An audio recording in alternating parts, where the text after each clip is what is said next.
Bonjour, hello, Kalimera, Yaorana. Alors aujourd'hui, je vais présenter un petit tuto pour les enfants parce qu'il n'y a pas de raison. Je pense qu'en confinement, ça peut être assez sympa pour eux d'apprendre un peu à dessiner. Aujourd'hui, on va dessiner un écureuil. Alors l'écureuil est signé GNB. Je ne sais pas qui est l'auteur, j'ai cherché.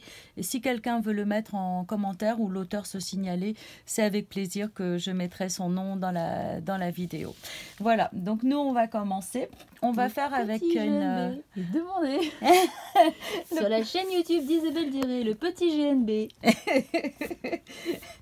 Donc il va pas retrouver sa maman, mais donc on va commencer par prendre les mesures. Donc par exemple la mesure de la tête par rapport à la mesure du corps. Donc si je prends la tête ici et que je reporte, je vois que j'ai une fois et un tiers à peu près, et à peu près la même chose pour le corps en largeur.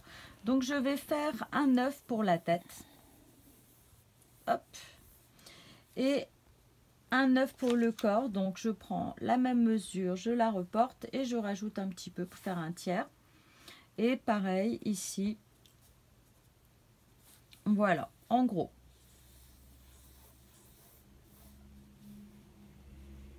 Donc après, je vais le faire un peu fluffy, comme dit la voix. Parce qu'au début, mon premier écureuil, franchement, je pense qu'il avait l'air de sortir de chez le coiffeur. Il avait fait un lissage asiatique. Il avait fait un lissage et en cette période de confinement, les coiffeurs ne sont pas ouverts. Donc à moins qu'il ait fait comme moi et qu'il ait pris ses ciseaux. Hop. Voilà, donc là. D'ailleurs, mes excuses, c'est un lissage japonais qu'on dit. Japonais. Et non pas un lissage asiatique. Je dis n'importe quoi aujourd'hui. Moi, je ne connaissais que le lissage brésilien. Et le lissage japonais existe et je ne sais pas quelle est la différence. D'accord. Mais ça existe. Ok. Donc du coup, j'aurais rien appris de plus. Hein. Si, son existence. Son existence, ok, Voilà. D'accord.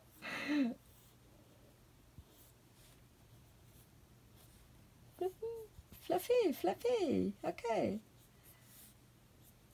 Is it fluffy enough? Ouais. Un tout petit peu plus petit. Voilà, donc après, si vous voulez, vous pouvez enlever les petits traits de crayon gris. Bon, personnellement, moi, ça ne me dérange pas plus que ça. Donc voilà, hop là. Bon, j'arrête avec ça. Je vais enlever quand même une petite partie. Donc vous voyez, en fait, un ovale là, un autre ici, et ensuite la queue de l'écureuil. Donc là, la gomme mie-de-pain, voilà, au moins je sais qu'elle ne va pas abîmer le papier. Je peux la tordre dans tous les sens, donc c'est hyper pratique. Mais une gomme plastique normale, ou même celle-là, fera très bien l'affaire. Pour mettre la couleur, donc je vais employer des crayons de couleur, mais pas n'importe lesquels. Les miens sont des crayons aquarelles. Alors, il y en a de la marque Faber-Castell, il y en a d'autres Stabilo. Après, moi, j'ai un joyeux mélange, donc je ne peux pas vous conseiller une marque en particulier. Ça dépend de ce que je trouve. Mais bon, les Faber-Castell sont quand même très, très reconnus pour être vraiment une très belle marque. Ils ont une bonne densité de pigments. Donc là, je vais m'appliquer à mettre quelques couleurs. Et ensuite, je les diluerai avec un pinceau à réservoir que je vous présenterai à ce moment-là. Alors, ne pas oublier le tour de l'œil qui, lui, est plutôt jaune. L'œil en question, donc je vais laisser du blanc pour que la pupille,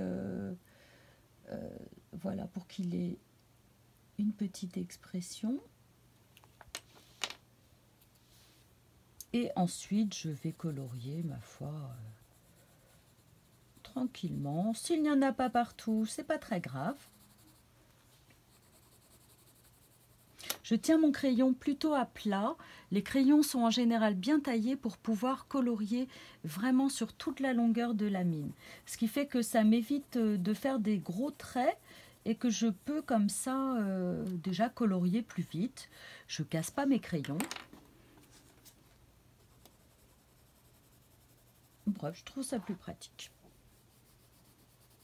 Voilà, je vais mettre un petit peu aussi de crayon. Donc là, une terre de sienne brûlée pour faire une petite branche d'arbre. Alors, on va l'augmenter un petit peu là.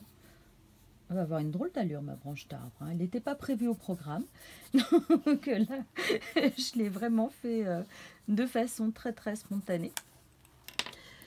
Voilà, ici encore un peu de jaune. Et maintenant, donc avec ce pinceau réservoir, donc je vous en ai déjà parlé, vous voyez, là on peut mettre de l'eau, de l'encre, ce que l'on veut.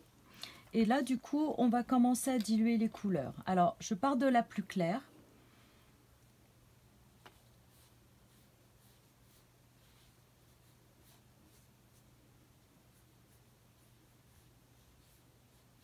Et si c'est pas dilué partout, ma foi, c'est pas très grave.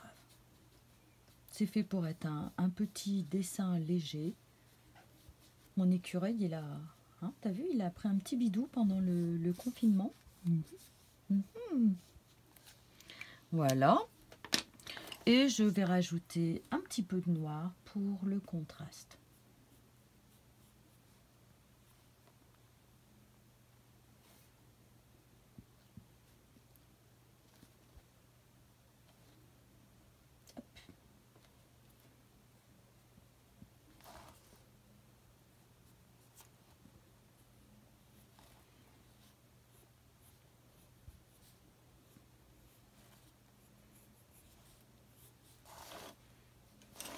Je vais essayer de ne pas passer ma main tout le temps devant. On m'en a fait la remarque.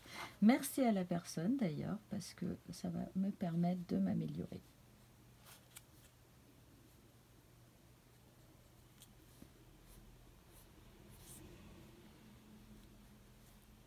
Allez, je vais lui réduire un petit peu son ventre. Voilà.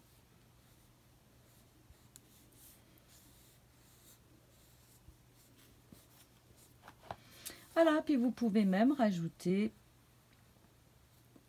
une jolie majuscule.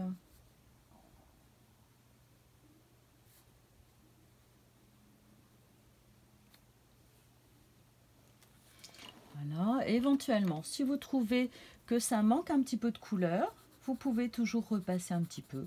Ces crayons-là sont super, on peut les utiliser vraiment. Vous pouvez diluer ou pas. Ça, c'est vraiment au choix. Et je trouve que c'est un médium assez sympa à utiliser.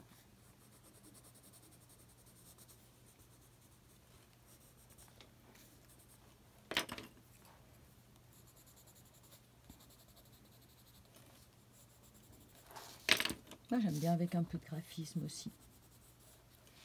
Voilà, allez, encore un petit coup de pinceau, juste pour le plaisir. Le noir, on peut le diluer aussi d'ailleurs.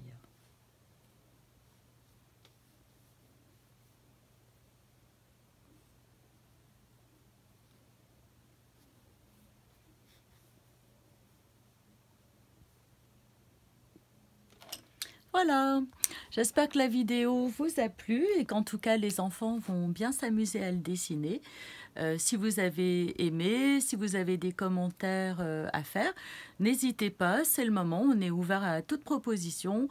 Et vous pouvez aussi liker la vidéo, partager et vous abonner à ma chaîne YouTube. Voilà, à bientôt!